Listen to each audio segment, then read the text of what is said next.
proyek kami yang berjudul Budget Biaya Administrasi dan Budget Biaya Pemasaran. Sebelumnya, perkenalkan, nama saya Agrana Data Lainda dengan NIM 64232556 dan rekan saya. Perkenalkan, nama saya Dinda Deviana Tazkia dengan NIM 64232529. Perkenalkan, nama saya Karisa Brina dengan NIM 64232430. Saya Sastra Ganisa Wirasari dengan NIM 64232580. Anggaran biaya administrasi. Pengertian budget biaya administrasi. Budget biaya administrasi adalah anggaran yang merinci biaya-biaya yang terjadi di kantor, administrasi perusahaan, dan biaya lain untuk keperluan perusahaan secara keseluruhan, meliputi jenis, jumlah, dan waktu biaya administrasi yang dibebankan pada setiap departemen terkait. Secara umum, budget biaya administrasi memiliki 3 kegunaan pokok, yaitu yang pertama sebagai pedoman kerja, yang kedua sebagai alat untuk koordinasi kerja, dan yang ketiga sebagai alat pengawasan kerja. Secara khusus, budget biaya administrasi berguna sebagai dasar penyusunan budget. Data dan informasi menyusun budget biaya administrasi meliputi yang pertama ada rencana penjualan, yang kedua ada rencana produksi, standar ditetapkan perusahaan, sistem pembayaran upah, metode depresiasi, dan metode alokasi biaya yang digunakan perusahaan. Selanjutnya, pengertian anggaran. Anggaran merupakan rencana tertulis mengenai kegiatan suatu organisasi yang dinyatakan secara kuantitatif untuk jangka waktu tertentu dan umumnya dinyatakan dalam satuan uang, tapi dapat juga dinyatakan dalam satuan barang maupun jasa. Karakteristik anggaran meliputi yang pertama, memperkirakan keuntungan potensial perusahaan, yang kedua, dinyatakan dalam istilah moneter meski didukung data non-moneter, yang ketiga, biasanya mencakup periode 1 tahun, yang keempat, merupakan perjanjian manajemen untuk mencapai tujuan perusahaan, yang kelima, usulan anggaran diperiksa dan disetujui oleh pejabat yang lebih tinggi. Tujuan dan manfaat penyusunan anggaran.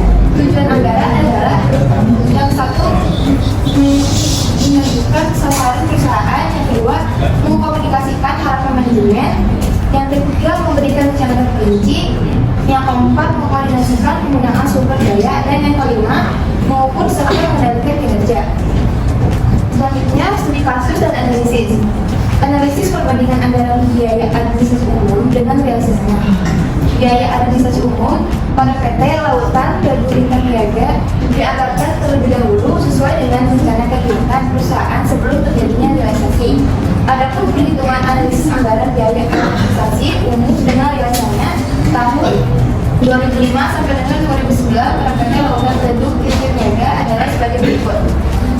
Oke, jadi di sini aku bakal jelasin anggaran dan realisasi biaya administrasi pada tahun 2005 di PT Lautan Teduh Interniaga. Mohon maaf kalau misalkan tabelnya terlalu kecil. Di sini ada keterangannya. Jadi yang pertama itu ada biaya gaji direktur dan manajer, yang kedua biaya gaji karyawan dan staf administrasi, yang ketiga biaya tunjangan direktur dan manajer, biaya tunjangan karyawan dan staf administrasi, biaya lembur, biaya THR, biaya reparasi dan pemeliharaan kendaraan kantor, biaya reparasi dan pemeliharaan peralatan kantor, biaya reparasi dan pemeliharaan gedung kantor, biaya cetak dan ATK, biaya listrik dan air kantor, biaya telepon dan telegram kantor, biaya perjalanan dinas kantor, biaya rapat dan pertemuan kantor, biaya akuntan dan konsultan, biaya asuransi gedung, peralatan dan kendaraan kantor, biaya pajak gedung dan kendaraan kantor, biaya sumbangan, dan selanjutnya juga ada biaya keamanan, biaya lain-lain, serta di sini ada total biayanya. Pada tahun 2005, analisis biaya administrasi umum PT Lautan Teduh Interniaga menunjukkan bahwa realisasi biaya administrasi tidak melebihi anggaran yang direncanakan, dengan pencapaian 100% pada gaji, tunjangan, rapat, akuntan, asuransi, dan pajak kantor.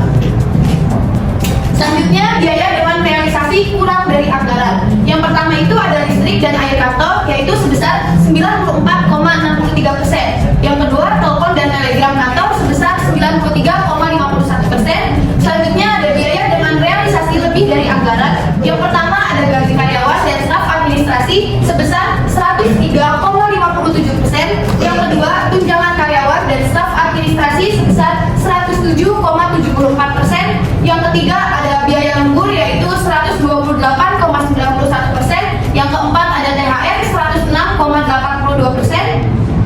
Yang kelima ada reparasi dan pemeliharaan, yaitu meliputi kendaraan kantor sebesar 161,75%. Selanjutnya ada peralatan kantor sebesar 151,67%, gedung kantor 119,86%,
mohon maaf